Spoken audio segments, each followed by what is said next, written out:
Mira lo que dice a la derecha. ¿Te acuerdas que les había explicado? A ver, ¿quién es el alumno que me puede decir qué es el pK? A ver.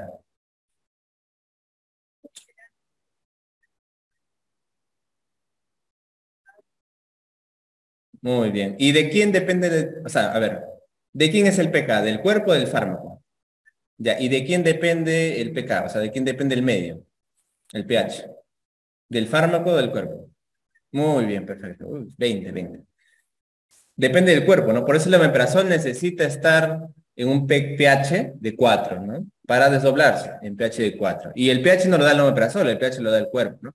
Lo que da el omeprazol sí es el pK, pues el omeprazol dice, sí, yo solamente me desdoblo cuando, ¿no? Cuando quiero, o sea, con un pH 4. Eso lo hace el omeprazol. Pero el medio lo da el cuerpo, muy bien. Ahí está, el omeprazol 4, ¿no? Como te das cuenta, la mayoría tiene un pK obviamente bajo, ¿no? Porque necesita estar en en el ácido gástrico para actuar. Claro, doctor, ¿qué pasa si no se desdobla en el estómago y pasa por el intestino y ahí recién se le ocurre actuar? No, pues no sirve, ¿no? Entonces por eso está. Muy bien. Pero claro, también hay medicamentos que se dan por vía endovenosa, ¿no? Y el PK está ahí, pero en realidad no es tan necesario porque simplemente van directamente a la sangre, ¿no? ¿Ya? El tiempo de vida media está más o menos de 0,5 a 1 hora, aunque en realidad me dura pues mucho más, ¿no? Este es el tiempo de pico máximo, ¿no? La mayoría en realidad tiene este tiempo, ¿ya? El pantoprazol también lo usamos bastante, por si acaso, que es más caro. Entonces, como les decía también, en la enfermedad de reflujo, más bien están más indicados, ¿no? Mejor, más recomendados, sobre todo en estadios ya avanzados, los inhibidores de bomba, ¿ya? Acá tenemos las dosis también de ellos, ¿no? El omeprazol, 20 a 40 miligramos diarios, ¿no? Mayormente la tableta del omeprazol viene de 20, ya, es de 20. ¿Sí? La tabletita. Y la ampolla viene de 40, ¿ya?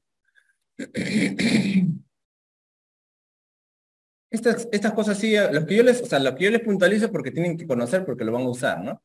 Quizás no les digo exactamente la presentación de lo demás porque no lo usamos, tampoco tenemos tanta experiencia con ella, ¿no? Pero, por ejemplo, esto de aquí sí sería bueno que ya sepan para que ustedes cuando trabajen vean, ¿no? Siempre hay una lista de medicamentos que tienen que saber de memoria las dos, ¿no? Obviamente, ¿no? Algunas. Yo, por ejemplo, sé algunas, ¿no? Pero tampoco sé todas, absolutamente. Pero obviamente el gastro tiene que saber esto, ¿no? Y el nefrólogo tendrá que saber de furosemida, ¿no? Por ejemplo, la furosemida, ¿cómo venía en tabletas? ¿Se acuerdan? ¿De cuánto la furosemida, se acuerdan? De 40, ¿no? De 40. La ampolla de 20, al revés, ¿no? Que el omeprazol, ¿no? La furosemida, la ampolla viene de 20 y la tableta de 40. En el omeprazol es al revés, ¿no? La ampolla viene de 40 y la tableta de 20, ¿ya? Por si acaso. Lansoprazol, 30 a 60 miligramos al día, ¿ok? Es omeprazol de 20 a 40 miligramos al día también, ¿no? 20 o 40. Doctor, pero también hay una dosis de tratamiento de la úlcera, ¿no? Claro, acá está. Las úlceras, 20 miligramos al día en omeprazol, ¿ya? Omeprazol. En lansoprazol, 15 miligramos o 30 miligramos dependiendo de la presentación, ¿ya? Dependiendo de la presentación. Y aquí lo que vamos a hablar un poquito es del tratamiento de la Helicobacter pylori, ¿ya? Que en realidad también mezcla un poquito de lo que es este antibiótico, ¿ya? Pero bueno, vamos a meterlo acá. Tratamiento de la Helicobacter pylori.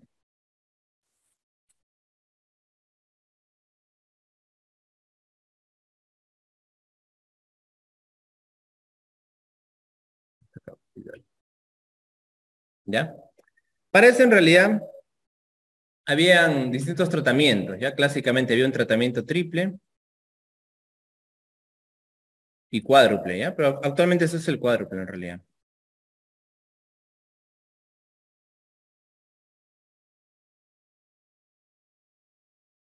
El tratamiento para llamado triple, ¿no? Usamos acá desde luego un inhibidor de bomba de protones, ¿ya? Un inhibidor de bomba de protones, claritromicina, claritromicina y metronidazol, ¿ya? Metronidazol. Como te das cuenta, el tratamiento está acá formado por un inhibidor de bomba de protones y dos antibióticos, ¿no? Dos antibióticos. El tratamiento cuádruple también, obviamente, tiene acá lo que es el IVP, ¿no? El IVP. Tiene también el metronidazol Algunos le dan, en vez de claritromicina, tetraciclina y el bismuto, ya que es un medicamento que se ha demostrado también que puede ayudar justamente en el control del ácido. Además, y también, además del control del ácido, también tiene propiedades un poco antibióticas. Esa es la parte, ¿no? Digamos, especial de estos de aquí, ¿ya? Entonces, este tratamiento normalmente se da por 14 días, ¿no? A eso le dicen tratamiento erradicador, ¿no? Tratamiento erradicador del Helicobacter pylori, ¿no? Por eso le decía que esto antiguamente no se hacía, ¿no? Pero ya con el descubrimiento del Helicobacter y sus consecuencias, ya estamos en ese tema de, ¿no? De tratar el Helicobacter pylori, ¿no? Ya en gastro, si nos encontramos nuevamente en gastro, vamos a ver, ¿no? Cómo es el diagnóstico, el test del aliento, la biopsia, son cosas más clínicas, ¿no? Pero así en grandes rasgos para que sepan un poco el tratamiento farmacológico, ¿ya? Muy bien. ¿Qué más, doctor? Ya, acá tenemos que también hablar un poquito de lo que son los antiácidos, ¿ya? Los antiácidos. Ah, ya, estos de aquí son los llamados antiácidos, ¿no?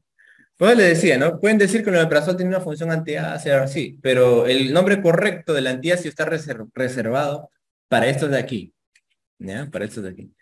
Doctor, en realidad lo que son ellos más que todo son sustancias básicas, ¿no? Claro, todos ellos son sustancias básicas o alcalinas, como quieren llamarlas. Lo que van a hacer, ¿qué es? Es unirse al ácido para neutralizarla, ¿no? Entonces, por eso es que la composición son sustancias altamente básicas o alcalinas. Ahí está. Mira, date cuenta que en realidad la mayoría un poco cambia la composición, pero tienen similares, ¿no? Estos de acá mayormente son sustancias alcalinas, ¿no? Hidróxidos de aluminio, hidróxido de magnesio, ¿no? Entonces, el aluminio, doctor, el magnesio, tienen su hidróxido y la capacidad de neutralizar a las sustancias ácidas. Claro, ¿no? Y de cada uno de los compuestos, acá en realidad también hay nombres un poco comerciales, ¿no? Pero la mayoría, por ejemplo, leche magnesia, ¿no? Deben haber escuchado, ¿no? Milanta, ¿no? ¿Qué es lo que tienen? Simplemente tienen componentes de hidróxido de aluminio y hidróxido de magnesio, ¿no? Ustedes pueden recetarlo también como hidróxido de aluminio, así ponen en la receta, ¿no? Hidróxido de aluminio y hidróxido de magnesio, ¿ya? En el hospital, por ejemplo, tenemos, ¿no? Eso de ahí, ¿para qué sirve, doctor? Entonces, son antiácidos que pueden ayudar, ¿no? Sintomáticos para favorecer un poco el alivio, ¿no? Esa acidez que tiene el paciente, ese frescor a veces que le dan. Vienen en jarabes, ya se dan cucharadas, una cucharada cada 8 horas, cada uno tiene su propia dosis, ¿no? O sea, cada uno tiene su preparado y viene con sus instrucciones, milanta, leche magnesia, etcétera, ¿no? Desde luego se dan cuenta que no puede ser el tratamiento necesariamente guiado por esto, ¿no? O sea, estos son más que todo sintomáticos. O sea, no le voy a dar solamente a un paciente, ¿no? Leche magnesia, ¿no? Obviamente. El tratamiento más bien que ataca la producción de ácido, ¿cuál sería? Los inhibidores de bomba, ¿no?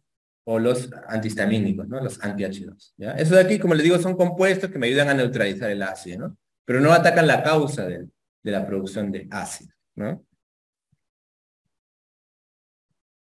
Listo. Acá tenemos la que es la parte del ácido. Entonces, a ver, como para que me digan, ¿cuáles son las causas entonces del exceso de ácido en un paciente, ¿no? De la producción de úlceras. ¿Cuál es?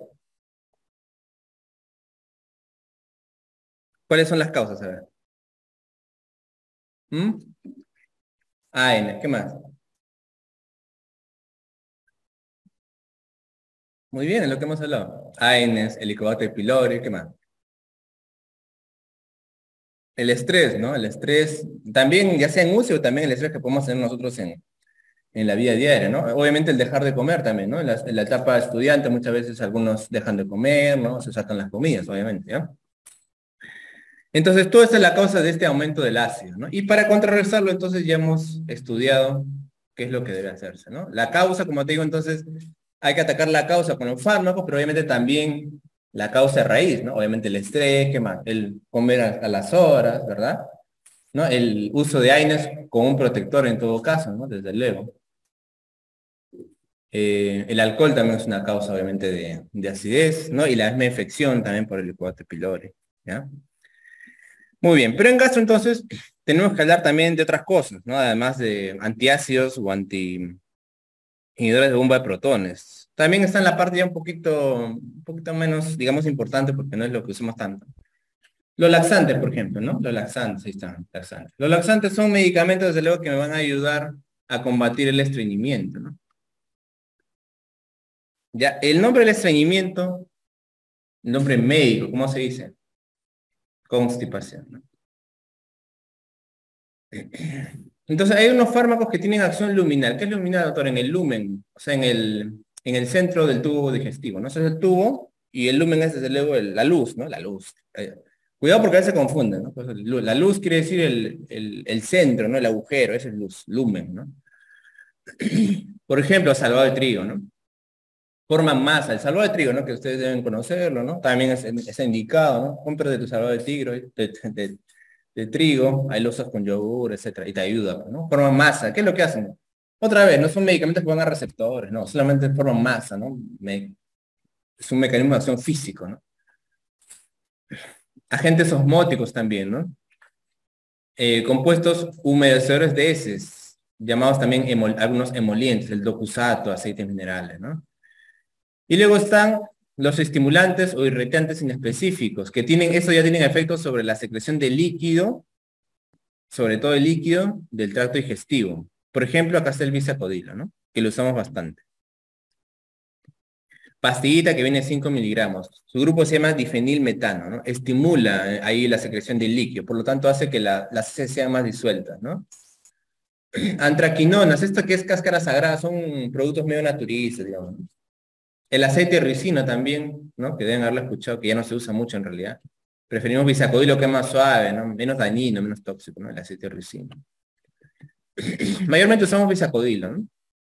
Salva de trigo también de manera natural, ¿no? Y por ahí, fármacos procinéticos. ¿Los procinéticos qué hacen? Estos de aquí favorecen, ¿no? Favorecen la acción, en este caso mayormente de la acetilcolina, ¿no? Que es favorecer la motilidad gástrica, ¿no? La motilidad gástrica. Los agonistas del receptor 5-HT4. ¿Qué es el 5-HT? ¿Se acuerdan? Serotonina, muy bien. También la serotonina tiene su acción a nivel gástrico, también, ¿ya? También. O antagonistas del receptor de la dopamina, también a nivel gástrico. Ahora vamos a verlos por ahí.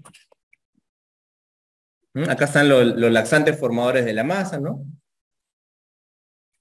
Por aquí, un poquito hablando de lo que es la intensidad, ¿no? Intensidad de la formación de las heces, ¿no? Como te das cuenta que es ablandamiento, ¿no? De 1 a 3 días, poco a poco de salvado, ¿no? Todos estos son compuestos que tienen bastante fibra, ¿no? Metilcelulosa, etcétera, ¿no? La lactulosa también misma, ¿no? Luego los que dice heces blandas o semilíquidas en 6 a 8 horas, o sea, son más rápidos. Obviamente, si yo uso un laxante más potente, hay mayor probabilidad que las heces me salgan líquidas, ¿no? Claro, porque yo no quiero que me salgan líquidas como diarrea, pero si yo uso más potente, más probabilidad que me salga así líquido, ¿ya? Acá tenemos el bisacodilo, por ejemplo, ¿no? Y más acá, por acá, evacuación ya más líquida, más potente, están los laxantes osmóticos. Acá incluyo la leche de magnesia, que también me sirve para ello, sulfato de magnesio, ¿no? El carbonato de magnesio. Lo que tiene magnesio también puede favorecer la evacuación líquida, ¿ya?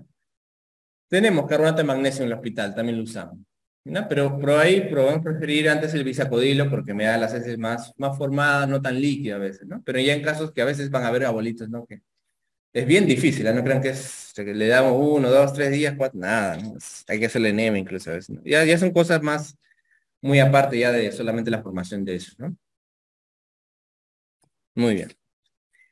Y por ahí también vamos a comentar un poco lo que es la parte del vómito, ¿no? Los antieméticos, que también lo vamos a ver aquí en gastroenterología. La parte de antieméticos, en realidad existen muchos controladores de las náuseas, ¿no? El centro del vómito, ¿dónde está? Pregunta por ahí, bulbo raquídeo, ¿no? Por eso que el tronco, en realidad, el tronco encefálico, ¿no? Posee tantas funciones, en realidad, tantas funciones vitales, ¿no? Función de respiración, función de hambre también, ¿no? Hambre, ¿no? Y acá lo que vemos en el bulbo es el vómito, ¿no?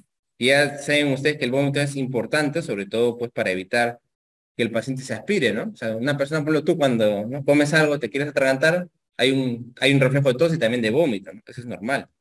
Más bien me ayuda justamente pues a evitar, ¿no? Que ese contenido pase a la tráquea y pueda haber una neumonía y desde luego que eso puede ser fatal, ¿ya?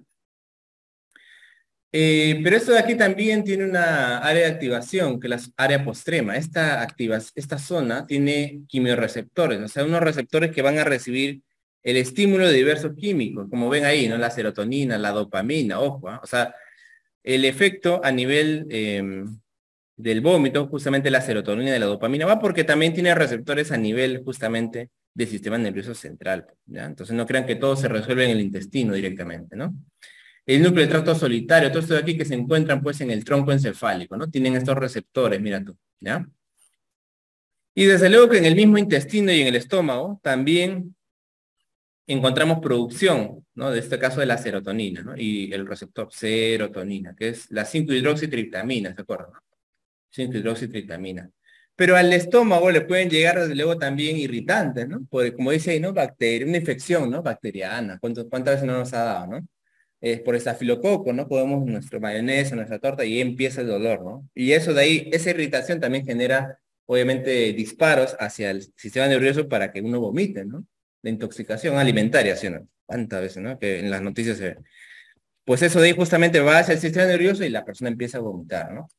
O la faringe también, ¿no? La faringe también. Irritación, cuando estás muy irritada, tienes tos, también a veces un poco de náusea, ¿no? O te ponen obviamente te examinan con el bajalengua y también te da el reflejo, ¿no? ¿Qué más, doctor? ¿Qué más? El oído, acuérdate, ¿no? Sino que si te das muchas vueltas también te da náusea. Ah, el oído también tiene el movimiento, estimula en el cerebelo ciertos receptores también histaminérgicos, muscarínicos que pueden ir a nivel de, ¿no? Y por qué no decirlo también, ¿no? El olfato, ¿no? Hueles algo y o la visión también, ¿no? La visión de algo horroroso, espeluznante, un sueño que has tenido, ¿no? También te da náusea, ¿te imaginas? En realidad todo eso es integrado, ¿no? Está integrado. ¿No? De pensar en algo nomás ya puedes tener náusea. Imagínate, tan poderoso es el cerebro y el sistema nervioso. Pero bueno, todo eso está integrado y por lo tanto podemos tratar de ayudar, ¿no? A controlar eso de aquí. Sí,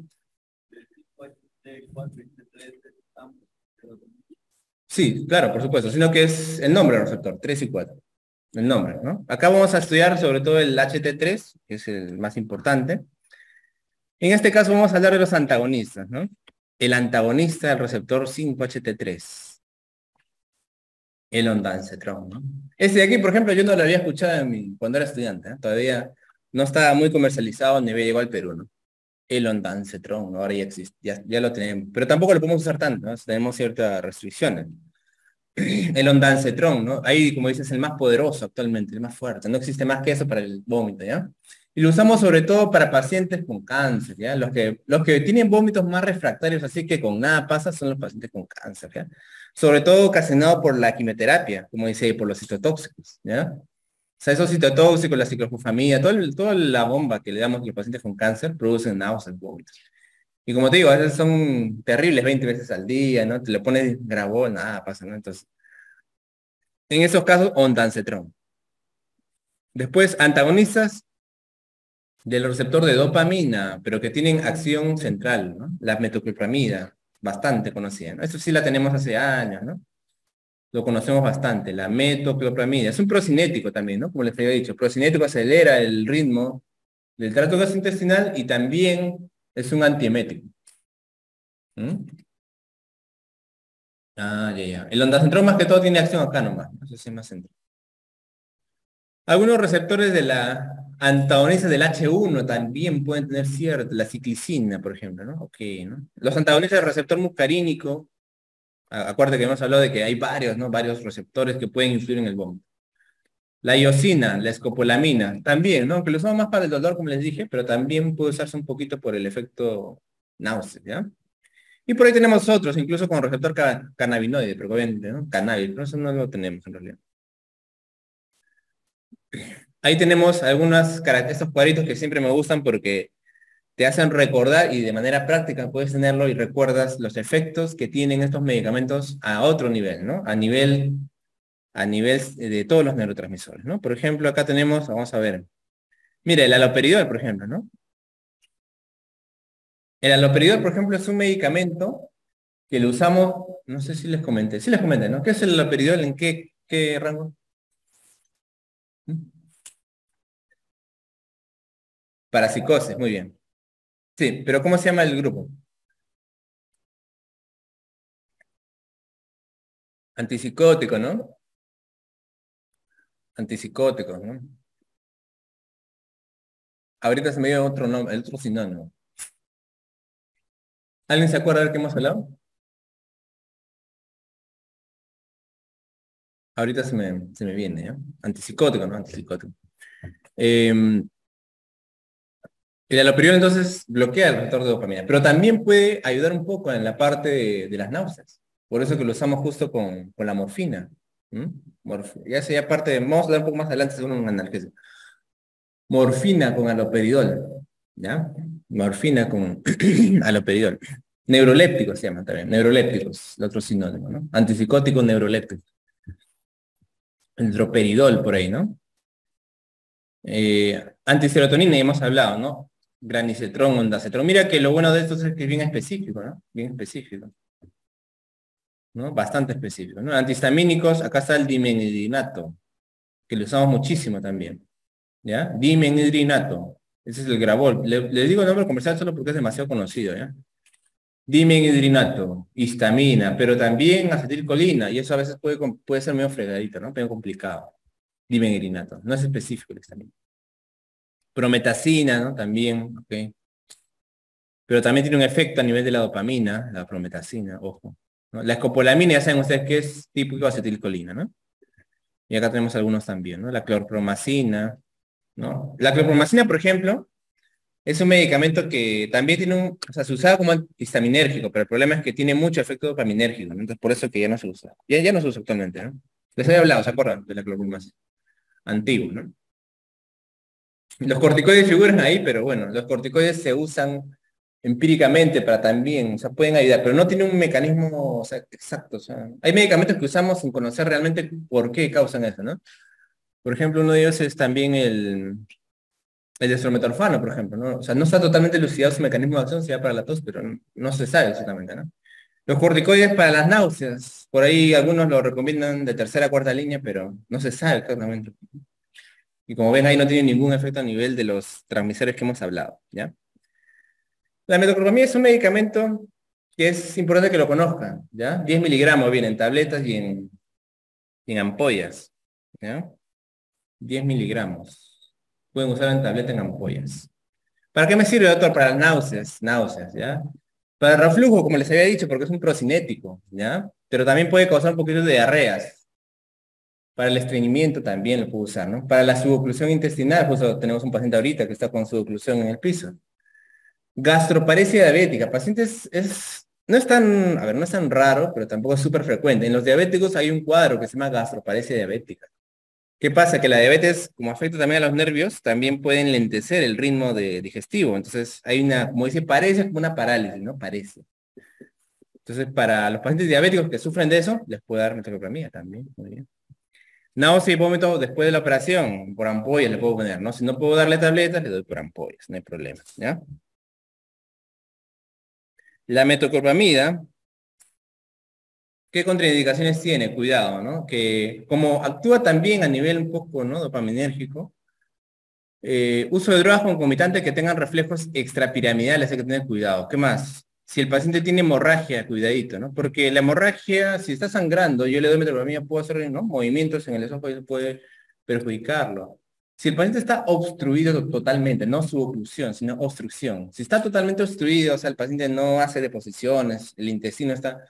Entonces, darle un procinético puede hacer también que la obstrucción se perfore, ¿ya? Cuidado. Ya dice ahí perforación, obviamente, ¿no? Feocromocitoma. Convulsiones también, porque puede aumentar el umbral, ojo, ¿ya? Postquirúrgicos en los primeros días, sobre todo si se ha operado del estómago, ¿ah? No cualquier operación, del estómago.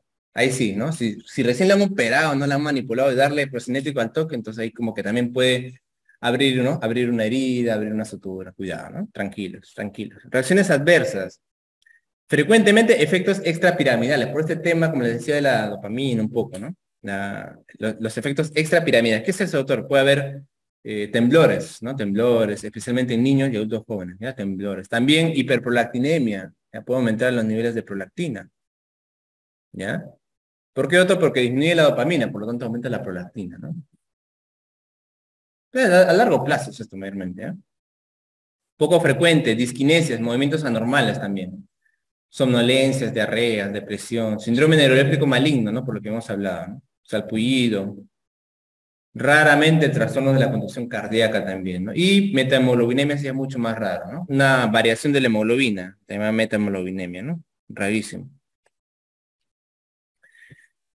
Y ahora hablando un poco del ondansetron, ¿no? El ondansetron, como le digo, que este medicamento que es bastante potente, ¿ya? Es bastante potente. Nosotros siempre lo usamos al último, ¿ya? O sea, tú de arranque usas dimegrinato para las náuseas, mayormente en la mayoría de pacientes va muy bien, o sea, le quita las náuseas al toque, ¿no?